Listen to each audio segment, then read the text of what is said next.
Today you should be starting in your notes with lesson E, lesson number 1. As we look at E1, we're looking at two-way frequency tables. This is in your textbook 12.5, it's the concept bite. So as we are looking at that in our concept bite, that is where it's at in your textbook. We are going kind of back to chapter 12. As you take a look, these are all the I can statements. And one of the reasons we make two-way tables is to compare bivariate or two-variable categorical data. So things like skateboards and snowmobiles, those really don't have a numeric value, but we're looking at how many people like them. So this is what that table might look like. You're going to watch a video right now, and then we're going to help fill in this missing information. So entries in the body of the table are called, and the entries in the total rows or total column are called. So we're going to talk about those. It says we're going to look at this two-way table for surveying 50 adults, which was 20 men and 30 women, and we're going to look at their frequency counts. But right now we're going to watch this video, and so if we look at the video, please just kind of pay attention as they're going through and they're explaining some different things about this. How do you determine which gender likes math class more? If a class of students are asked about their view on math class, is there any way to determine if one gender truly likes math more than the other? In this lesson, you will learn how to use two-way frequency tables by determining the date. Sorry, it's kind of loading.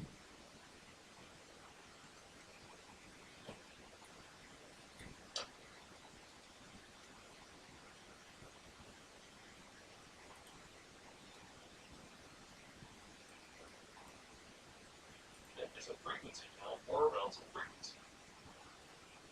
A two-way frequency table is a chart in which we compare two variables at once.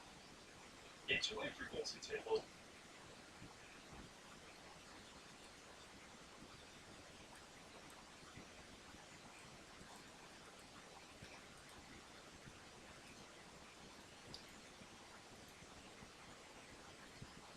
So possibly instead of watching this video, I will probably have, try and have this as one of the videos for you to watch in class that day. It is about 6 minutes and 23 seconds.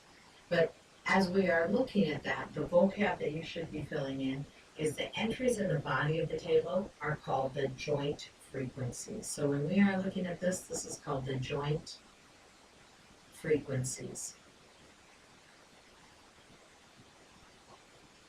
And when we look at this bottom part, because they are in the margins, it is called the marginal frequencies. So this is saying that we've surveyed men. 2 like to dance, and 10 like watching sports on TV, and if we were filling this in, 8 like to watch sports, TV, and our total. And here, women, 16 prefer dance, to 2 liking sports, to 8 to 30 in our total. We still get our total 50, and a caret's going across here. Each of these categories, dance, sports, and TV, all add to 50. So if we only look at the marginal frequencies in the total, well, we might conclude that the 3 activities have roughly equal appeal. It looks like dancing, sports, and TV are about the same. Yet the joint frequencies have a strong preference for dance among the women, and little interest for dance among men, which we might suspect possibly. So as you turn in your next page to the notes, it says the relative frequency is a frequency count is a measure of the number of times an event occurs. So we look at that relative frequency, if we just kind of took a count, and it says to compute the relative frequency, we're going to use the subgroup divided by the total. So relative frequency is going to kind of be our percentage. And a lot of times we do this by finding the decimal equivalent. So if we are looking at this table, the relative frequency of the whole table, what was our total? Our total was 50. So that's why this is a 1, because everything in this table from our original one was divided by 50. 2 divided by 50 comes out to be 0.04. 0.32 is because we took 16 and we divided by 50. So that's how all of these numbers came about in this table. What is the relative frequency of the row mean? So Notice here it was 12% like sports, that's because we were taking 6 out of 50. Here, when we are looking at the total relative frequency of the row, notice back here are ones. So when we take a look at this first row we divided by 20. So if you take 2 and divide it by 20, that's how you got 10%. In this row, we are dividing everything by 30. And in this row, we divided everything by 50. So notice these percents were the same going across because we were dividing by 50. But none of the other numbers in our table for our row frequency were the same.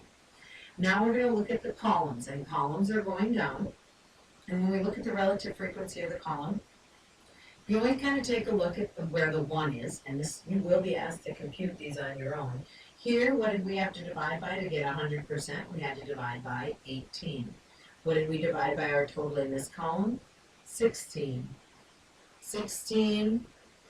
And this last one we divided by 50. And again, if you take a look at those two, they're going to be the same as they were here, where we were dividing by 50. So when we're looking at the columns versus the rows versus the whole table divided by 50, it says explain what the 3 circled numbers mean. So if we are looking at these 3 circled numbers, in the first table, the 12% of people that we surveyed, because this is out of the whole total, that we surveyed, that spelled this afternoon, of all the people surveyed were women who liked, what category is it in? Women who liked sports best.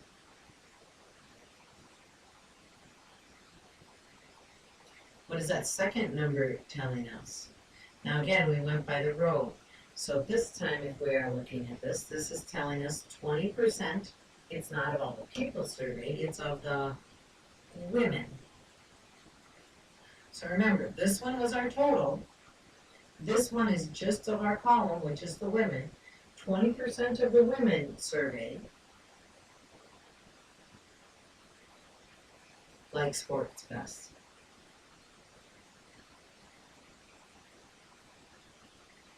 And the last one, we are looking at the column. So we're talking about 38%. And here we're talking about 38% of people. Remember, because we're going from this whole people that like sports, of people who like sports.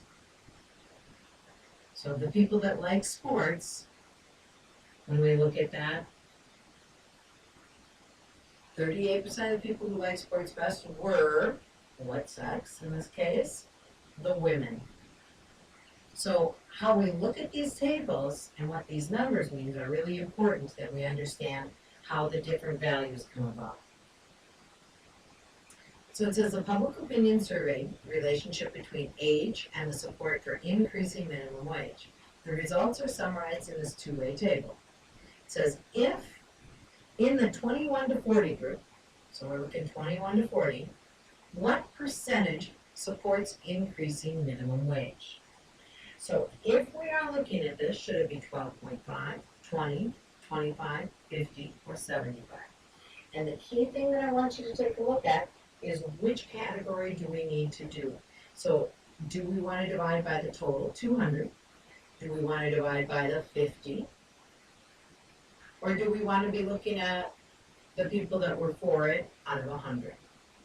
And in this case, when we take a look at this, we are actually going to be taking a look at the people that support minimum wage. In this age group, we want to take the 25 and divide it by the total in that age group, which is 50. And 25 out of 50 is 0.5, and we should have choice D. So I'm going to put this explanation up for you to take a look at, and you can copy this down and pause the video so that you can write it down, so that you have this explanation that the correct, when we take a look at this, The correct answer is D, total 50 in the 21 to 40 were surveyed. Of those, 25 are for increasing it, thus half the respondents. So we want to take it out of that 50%. Again, if you need to pause it to write that down, please do so. We are now going to practice making a two-way table. So it says, here's our two-way frequency table for audiences at a movie. Males, females, the total people. Then we also looked at children's and adults and our total. First thing you're asked to do, calculate the percentage for each of the following. Male children who were at the movie to all the children. So if we are looking at that, and what we're asked to do, and I know in your notes, this kind of didn't show up that way, make sure you write down calculate the percent. So if we are looking at the male children, we're talking about 15 out of the total number of children, 38. So 15 out of 38 should give us 39%. I want you to try the next one. And actually, I'll have you try the next two, and I'll have you pause the video, and then we'll start it again. The female adults who were at the movie to all adults. So think about where all of your adults are. The male adults to all males. So try both of those. Pause it. Once everyone has something written down, then I want you to unpause the video and start it up. You should have had 30 out of 54 to get 56%. In this one, we're looking at 24 males out of a total of 39, which means 62%. If we are now trying 4 and then 5, asks you to describe the data, what it shows you. And in here, I would like you to give at least 2 observations when you're looking at that. So now we're looking at the female adults who are at the movie to all females. And again, female adults, we want to go to that category, it was 30 female adults to all females, which means we're dividing by the 53. And we should have 57%. I want you to write down 2 things that you can describe in this data. And I'm going to look for lots of different things as you are looking at these. So please take a look at those. You are then going to be working on your homework. And I'm going to pull up the homework for you to take a look at that. So tonight, what is your homework going to be? As we are taking a look, you're going to be in your textbook on page 760. As you look at page 760, they're going to give you this data table. They ask you to calculate the ratios. Now what you notice is that you don't have the last column, which are going to be our totals. So you need to make sure you make a total column and a total down here, and that you add those on so that you can have those different categories as we are taking a look. And then they are asking you to calculate the ratio or the percent. So that's what we were just looking at. They kind of talk about the number of tickets sold, so hopefully your numbers will add up to these. 103 were totally sold. 78 tickets were sold to men, so they filled that information in. And then as you finish this question, you're going to answer each of these questions. In activity 2, again, they give you the two-way table, and they ask you to make some predictions. The information is given on this bond, and again, you want to make sure you add your totals so that when I see this in your notes, I'm going to see the totals as I'm looking here. And so the people between 18 and 25 who support it, if we are just looking for the number, that's different. We are asking you for that ratio or percent. So think about how we're combining that. And then they kind of give you this to look at and do some predictions. And again, we'll talk about these tomorrow in class. And then you should get from the sub the blue worksheet. And I would like you to make sure you do question number 1 on the first page for tomorrow, number 2. And what you're going to notice in number 2 is that I'm just giving you the information and you're going to be filling it in to put your totals. And then in question 3. And in question 3 it says we've chosen 74 teenagers for this. So think about where that 74 would be and what other numbers we know. Like we know the number of girls going across and we know the number that chose mountain climbing. So where does the 74 go, and fill this in. So you should have the first page of that blue worksheet completed.